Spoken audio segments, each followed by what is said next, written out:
Hello everyone, good afternoon. आज चाहिँ म मेरो बारीमा सुँगुरको चारो खोज्न बसिरहेको छु साथीहरू। आज म बारीमा बस्दै गर्दा के को बोटहरू देखाउँछु है साथीहरू। हेर्नुहोस् है, मैले थोरै अदुवा रोपेको छु साथीहरू। हेर्नुहोला, यो अदुवाको ड्याङमा चाहिँ मैले अक्काबारी खोर्सानी लगाएको छु नि त। यो अक्काबारीलाई चाहिँ म यसरी मुन्टा भचाउँदैछु साथीहरू। हेर्नुहोला, यो फल्नु त फलेको रहेछ। यसको र पनि मुन्टा भाँचिदिइहालेको, किनभने यसको त अस्ति उयो बिग्रेछ कि क्या हो। यसको फेरि तल बोट आओस् भनेर।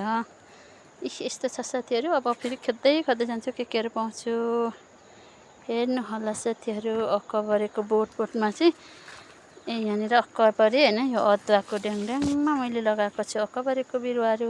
अनि हेर्नु है साथीहरू, कफी पनि फल्नुलाई एकदम राम्ररी फुलिरहेको छ है साथीहरू। फुल कफीको चाहिँ कति बाक्लो गरी फुल लाग्दो रहेछ। हेर्नुहोस् त, यो अदुवाको हेर्नुहोस् है साथीहरू, साह्रै पछा रोपेको यो अदुवाको लाइनमा चाहिँ खोर्सानी अनि अर्कै चिज पनि देखाउँछु साथीहरू। अनि यो रित्तो छ, म भरे यसमा के भारी लाउँछु है आज। भरेसम्म मेरो भिडियो पुरैसम्म हेर्नु ल, यहाँनिर के लाउँछु है साथीहरू। अनि मेन देख्दै हुनुहुन्छ यहाँनिर कुरिल्लो। यो कुरिल्लो चाहिँ हामी त धेरैचोटि भचायौँ। अस्ति यो फेदैदेखि भचाउनु पर्ने होला साथीहरू, तर मलाई थाहा नभइरह्यो।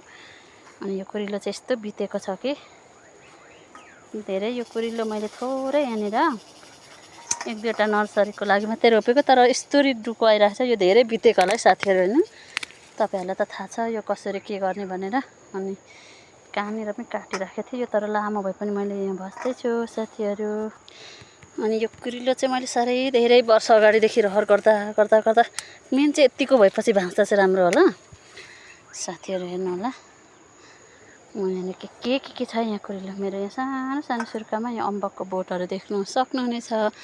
यस्तो कन्लाहरू कुनै पनि मैले खाली छोडेको छुइनँ नि त। अक्काबारी बोट पनि जताततै छ यो पछि लास्टमा खानुलाई। यहाँनिर हेर्नुहोस् साथीहरू, मेन कुरा चाहिँ देखाउन गइरहेको छ यो अक्काबारी खोर्सानी। हेर्नुहोस् साथीहरू, अस्ति मैले गोडेको देखाइरहेको थिएँ नि त भिडियोमा। आज यो खोर्सानी यसरी पाक्दैछ। यिनीहरू चाहिँ फर्स्टमा पाकेको रहेछ, बिउ राख्नुपर्ने साथीहरू, तर एकदम धेरै डिमान्ड भएकोले गर्दा म टिप्दैछु। हेर्नु होला, यस्तो छ खोर्सानी अस्ति गोडेको। आम्मामा, हेर्नु होला खोर्सानी फलेको साथीहरू, यस्तरी फल्छ। यो कस्तो फलेको छ भने, यो अस्ति मैले पुर्दै थिएँ नि दोहोरे। यहाँनिर मैले खासै तपाईँहरूले भन्नुहुन्छ ल, यस्तो सफ्रेको छ, के बिसादी लाउनु भयो के मल भनेर। तर यहाँनिर केही मल लगाएको छैन साथीहरू। एकदम झारो खेल्यो, बोटमा लायो, पुरै यस्तरी फलेको छ। हेर्नु होला साथीहरू, यस्तै छ कमलेको कामहरू। अनि मैले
के हो यसको फल चाहिँ। यो त मैले त 6-7 चोटि नै टिपिसकेँ क्या। यहाँनिर त यस्तो क्या, असली अक्काबारी फल्यो भने यस्तो हुन्छ।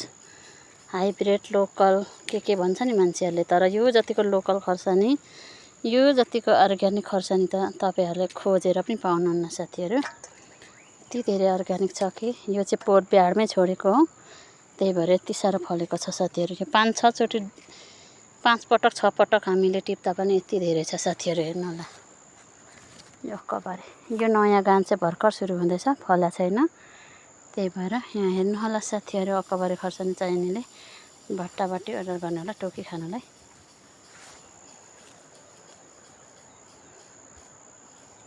हेलो आयो यसको। हेर्नु साथीहरू, यो खाने मान्छे नभएपछि यस्तै हुन्छ। बारीमा त ताता यो टमाटर पाकेर यस्तो बिजोक भएछ बिन्दाबास। यहाँ अर्को बोट पनि देखाउँदैछु साथीहरू, हेर्नु होला। यो चाहिँ अनारको बोट, एउटा त फलिराखेको थियो तर फुल झरेछ। अब यसको चाहिँ पर्खाइमा छु कहिले फल्ने हो साथीहरू। अर्को चिज पनि आज टिप्दैछु। आज म के सोर्छु साथीहरू। कागती चाहिँ यसपालि असिनाले त्यति धेरै फलेको छैन साथीहरू। यस्तै छ, फल सधैँको जस्तो छैन। अनि एउटा चाहिँ आज टिपेको छु। अझै अरू पनि लोकल कागतीहरू त्यहाँनिर फलि नै राखेको छ त भुइँमा। मसिनो छ लोकल चाहिँ, यो हाइब्रिड कागती त्यति साह्रो यसपालि ठुलो पहिला फलेको असिनाले कुटेर पछाडि फलेको मात्रै छ साथीहरू। अनि अम्बाको बोट, अनि झाजी केरा पनि उयो मास्तिर त दुई गरी पाकिसकेको छ। एक गरी जस्तै पकाएर खाएँ, अब 2टा पाकिसकेको छ।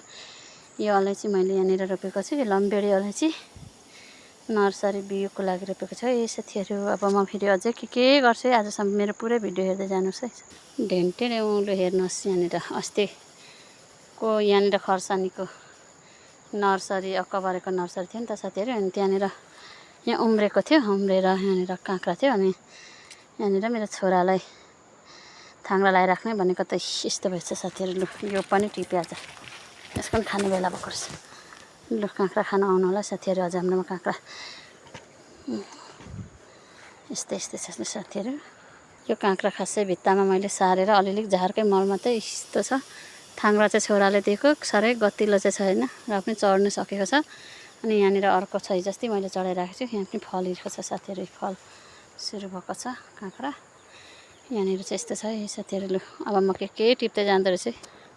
ल साथीहरू, अब चाहिँ म घरमा लागेँ चारो खोज्नु आएको। चारो पनि मैले भारी पुऱ्याइसकेँ साथीहरू।